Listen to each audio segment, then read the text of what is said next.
Good afternoon. स्वागत है आप सभी का एक बार फिर से द जोरावर क्लासेस में। और आज का टॉपिक बहुत ही छोटा टॉपिक है और क्वेश्चंस हालांकि थोड़े इस पे कम आते हैं, बट क्योंकि हम लोग कर रहे हैं, बेसिक से कर रहे हैं, बिल्कुल स्टार्टिंग से कर रहे हैं, तो हमें कोई सा भी टॉपिक छोड़ना नहीं है। तो हमें सारे टॉपिक को समझ लेना है, कहाँ से किस पर क्वेश्चन आ जाए हमें नहीं पता। और मैं आप लोग को बता दूं, डीएसएसबी की तो ऐसी हिस्ट्री रही है कि वो लोग ऐसे ऐसे क्वेश्चन पूछते हैं जो कभी कहीं पे आता ही नहीं है।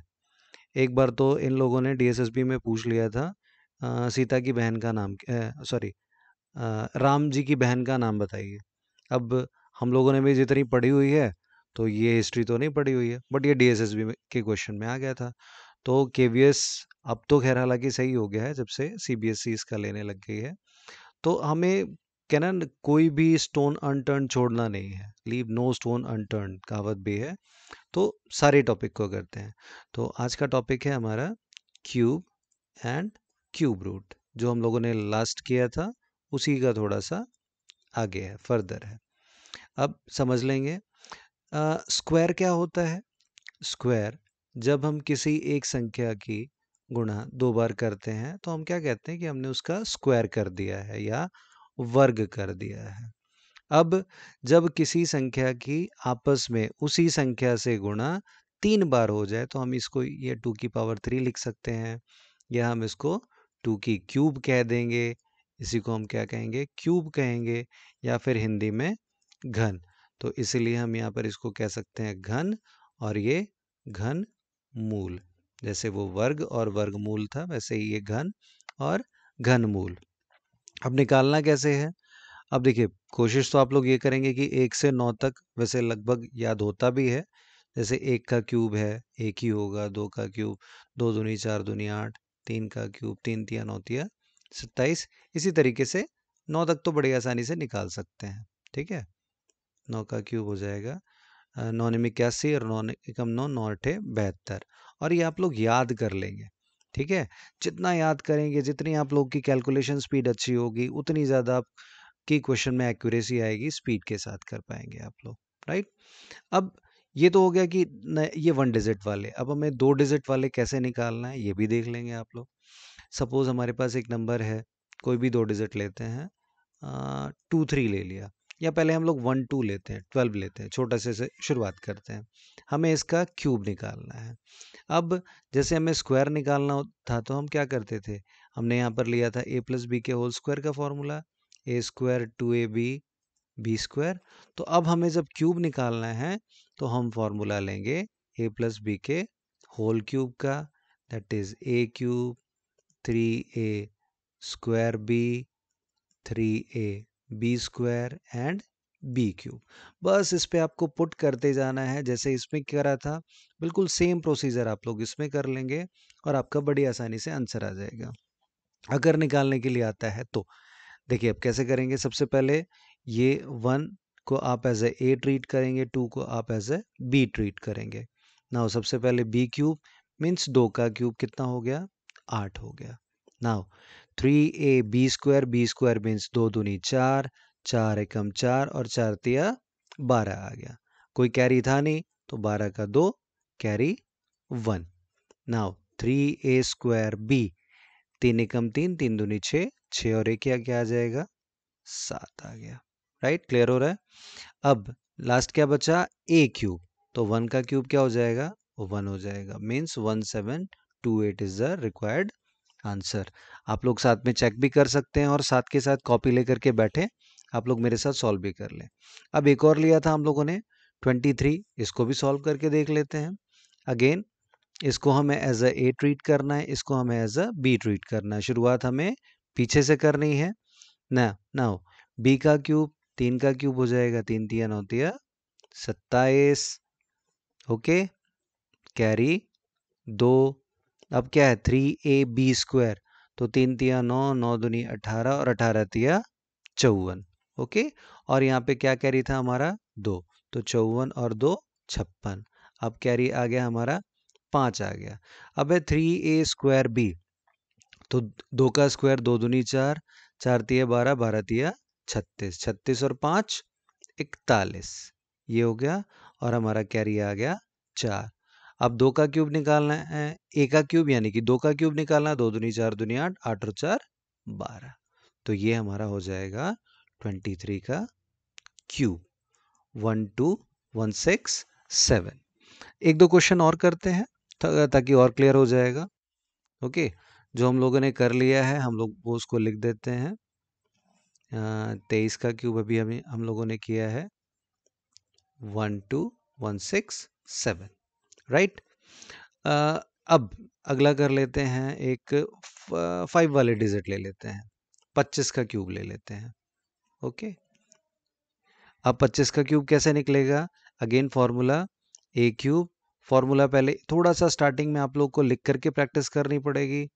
जन प्रैक्टिस जब हो जाएगी फिर आप लोग को ये लिखने की ज़रूरत नहीं पड़ेगी, बड़ी आसानी से हो जाएगा। सबसे पहले आप इसे एज ए ट्रीट करेंगे, इसे एज अ बी ट्रीट करेंगे। नाउ बी क्यूब है तो 5 पचे 25 पंजे 125, कैरी 12 आ जाएगा।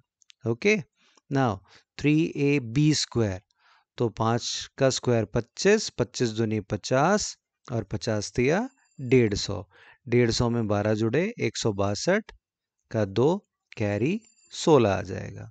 Now 3a square b, 3a square b, तो ए स्क्वायर यहाँ पे क्या है, 2 दूनी 4 हो जाएगा, 4 पंजे 20, 20 दिया 60 हो जाएगा।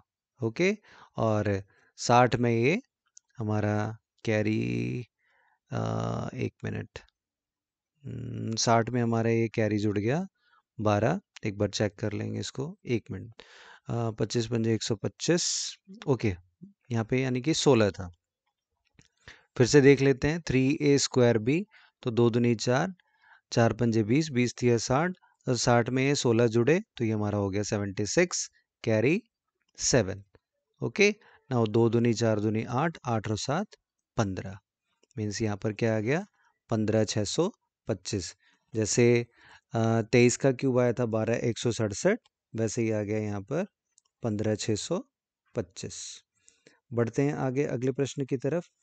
अब देखिए, अब जैसे इसमें ये क्यूब हो गया, अब अगला आता है हमारा क्यूब रूट। जैसे वर्ग का उल्टा क्या होता है, वर्गमूल, वैसे ही घन का उल्टा क्या होगा, घनमूल। यहाँ पर बस ये 3 आ जाएगी। अब जैसे वर्गमूल में तो हम पॉइंट में भी निकाल लेते थे डिवीजन मेथड से, बट वर्गमूल निकालने का तरीका ये पॉइंट में नहीं निकलता है, या तो परफेक्ट होता है नहीं तो नहीं होता है। ओके, तो इसका एक ही तरीका है, प्राइम फैक्टराइजेशन मेथड। जैसे अगर हमें इसी का निकालना है, ओके, तो ये कैसे निकालेंगे, 15,625 का अगर हमें निकालना है तो कैसे निकालना पड़ेगा, हमें बकायदा पूरा 5 से भाग देना पड़ेगा। तो ये 5 दिया 15, 5 एकम 5, 5 दूनी 10, 5 पंजे 25, कंप्लीट करना पड़ेगा इसको। फिर 5 छः 30, 5 दूनी 10, 5 पंजे 25। ओके, देन ये अगेन आ जाएगा 5 एकम 5, 5 दूनी 10, 5 पंजे 25, देन 25, देन अगेन 5। अब यहाँ पर आप देख सकते हैं क्या हुआ, जैसे हम स्क्वायर रूट में 2-2 का पेयर बनाते थे, अब हम घनमूल में ही कितने का पेयर बनाएंगे, 3-3 का, और 3 में से एक पेयर वो बाहर आ जाएगा। जैसे हमें इसको ऐसे लिखना है तो ये 6 बार 5 लिखा जाएगा। अभी इसका शॉर्टकट भी बताऊंगा, बहुत इजी है, एकदम से कुछ करने की ज़रूरत नहीं पड़ेगी आपको। अब देख लेते हैं, तो यहाँ पर 3 का पेयर बन गया, ये हो गया 5 5, मीन्स 15,625 का घनमूल क्या है, 25 है। ठीक है, अब ये दोनों ही संख्याएं हम एक बार लिख लेंगे। अगली स्लाइड देखते हैं इसका शॉर्टकट कैसे करेंगे। अभी हम लोगों ने करा 23 का क्यूब, हम लोगों ने लिखा 12,167 और 15,625। देख लेते हैं एक बार, 12,167 और ये लिखा हम लोगों ने 15,625। अभी कोई सा और भी लेकर के देख लेंगे। ओके, अब हमें इसका सपोज करते हैं ये ना दे करके हमें ये दिया है और कह रहा है कि हमें घनमूल निकालना है, तो शॉर्टकट से कैसे निकालेंगे बच्चे, देख लेंगे। 12167 आप लोगों ने लिख लिया। अब इसमें 3-3 का पेयर बनाना है, मतलब पहले शुरुआती पेयर 3 का बनेगा, उसके बाद जो रिमेनिंग बच जाएगा वो उतना ही बचा रह जाएगा। अब देखिए यहाँ पर क्या है, 167 और ये 12 आ गया। अब एक टेबल सी बनाते हैं हम लोग, क्योंकि कोई भी नंबर होगा अगर हमें क्यूब करना है तो उसके लास्ट में क्या होगा, या तो 0 1 2 3 4 5 6 7 8 9 यही डिजिट होंगे। तो 0 का क्यूब करेंगे 0 आएगा, 1 का क्यूब करेंगे 1 आएगा, 2 का क्यूब करेंगे 2 दूनी 4 दूनी 8 आएगा, 3 तिया 9 तिया 27 आएगा, 4 चौक 16, 16 चौके 64, 4 में 4 आएगा, 5 में 5 आएगा, 6 में 6 आएगा। ओके, 7 सत्ते 49, 7 निम 63, 3 आएगा, 8 में 2 आएगा, 9 निम 81 और 9 एकम 9, 9 में 9 आएगा। अब देखो, ये वैसे मैंने करके दिखा दिया, बट ये बहुत ही आसान तरीका है इसको याद रखने का। कैसे? 0 में 0, 1 में 1। अब बस ये चेंज होता है, 2 में क्या हो जाता है, 8 हो जाता है, तो 8 में, ये मैंने गलती कर दी है, ये कर दूं इसको ठीक, 8 8 64 और 8 चौक 32, 2 आता है। तो 2 में 8 आता है, तो 8 में 2 आता है। इसी तरीके से 3 में 7 आता है, तो 7 में 3 आता है। बाकी 4 का 4, 5 का 5, 6 का 6, 9 का 9, ये एज इट इज रहते हैं। आई होप क्लियर हो गया होगा। और सब में ये डिफरेंट है, तो इसलिए आपको दिक्कत भी नहीं होगी। अब देखिए, हमने ये पेयर बेशक से बना लिया, बट हमें सिर्फ लास्ट के डिजिट को देखना है। तो लास्ट का डिजिट क्या है यहाँ पर? 7। और 7 कब आ सकता है? जब 3 हो। तो इस पूरे इन 3 डिजिट के बदले हम क्या लिख देंगे? 3 लिख देंगे, राइट। अब हमारा आता है ये नेक्स्ट पेयर, जो कि हमारा है 12। अब हमें ये देखना है कि ये किस किस के क्यूब के बीच में है। जैसे 2 का क्यूब 8 और 3 का क्यूब 27, तो ये किस किस के बीच में? 2 और 3। तो 3 तो बड़ा हो जा रहा है, इसलिए हम ये जो बाकी बचा जो नंबर है, हम इसके लिए क्या ले लेंगे? 2 ले लेंगे। मीन्स 12167 किसका क्यूब है? 23 का है, राइट।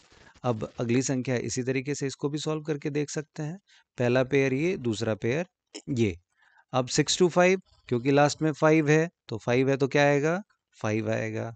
तो इस 5 के लिए हम लोगों ने क्या करना है? हमने एज इट इज यहाँ पर 5 लिख लेना है। देन अगेन ये 15, 15 देखना है कि ये किस किस के क्यूब के बीच में है। तो ये अगेन देखेंगे आप, 2 और 3 के बीच में है, तो ये हो गया 5 और ये हो जाएगा 2। चलिए, अगर नहीं क्लियर हो गया है तो एक और क्वेश्चन ले लेते हैं, एक और एग्जांपल लेते हैं। ये लिया 110592। ये एक क्वेश्चन पेपर में मैं ही चेक कर रहा था, ये उसमें आया हुआ था, इसलिए मैंने ये नंबर लिया है आप लोगों के लिए। अब देखिए क्या करना है। सबसे पहला काम हमें पेयर बनाने का करना है। हमने 2 पेयर बना लिए, ये 3 3 के पेयर बने, और जब भी बनेंगे इसमें 3 3 के ही पेयर बनेंगे। ओके, लास्ट में क्या है? 2 है, तो लास्ट में 2 है, तो ये लास्ट में 2 कब आएगा? जब 8 हो। तो मीन्स आपको इस 3 डिजिट के बदले आपको क्या लिख देना है? यहाँ पर 8 लिख देना है, राइट। अब देखिए, अब ये 110 को देखना है कि किस किस के क्यूब के बीच में है। तो ध्यान दें, 4 का क्यूब होता है 64, 5 का क्यूब होगा 125। तो ये 110 किस किस क्यूब के बीच में है? 4 और 5 के। तो ये जो 5 हो जाता है ये हमारा बड़ा हो जाता है, इसलिए हम क्या करेंगे? ये 4 ले लेंगे। Means 48 would be required answer. I hope आप लोगों को क्लियर हुआ होगा ये टॉपिक। बहुत ही छोटा टॉपिक है। क्यूब, क्यूब में करने के लिए वही formula, a cube 3a² b 3ab² and b cube. बस इस फॉर्मूले पे आप कर सकते हैं। और अगर क्यूब रूट निकालना है, बस ये 2 पेयर बनाएं। और ये मैक्सिमम, अगर क्वेश्चन कभी भी आया भी, ये 2 डिजिट का ही पूछेगा। कोशिश करें आप लोग याद कर लें, 1 से लेकर के 9 तक के क्यूब एटलीस्ट आप लोग याद कर लेंगे तो अच्छा रहेगा। और अगर ऐसे क्वेश्चन आते हैं तो आप लोग बड़ी आसानी से इस क्वेश्चन का आंसर्स दे सकते हैं। चलिए, एक और देख लेते हैं, एक लास्ट क्वेश्चन, थोड़ी सी और प्रैक्टिस हो जाएगी आप लोगों की। Cube root of 103,823। ओके, और मैं पहले भी बता चुका हूँ ये परफेक्ट ही रहता है। अब देखिए, हमें क्या करना है? सबसे पहले पेयर बनाना है। तो पेयर बनाने के लिए लास्ट में यहाँ पर क्या है? 3 है। और लास्ट में 3 कब आ सकता है? जब, यहाँ पर देख सकते हैं आप, लास्ट में 3 कब आ सकता है? जब 7 हो, तो हमें इस 3 के बदले, इन 3 डिजिट के बदले हमें यहाँ पर क्या लिख देना है, 7 लिख देना है। ओके, और नेक्स्ट ये जो बच गया, ये हमें देखना है कि ये किस किस के क्यूब के बीच में है। तो 4 का क्यूब होता है 64, 5 का क्यूब 125, 125 ज़्यादा हो जाएगा, हमें ज़्यादा नहीं लेना, हमें क्या लेना है, कम लेना है, मीन्स ये 4 हो जाएगा, मीन्स 103823 का क्यूब रूट होगा 47। तो आप लोग इसकी प्रैक्टिस कर लेंगे, अगर दिक्कत आती है आप लोग कमेंट सेक्शन में डाल देंगे, मैं फिर से बताने की कोशिश करूँगा। बहुत ही छोटा टॉपिक था, इसको अच्छे से क्लियर कर लेंगे आप लोग। Thank you.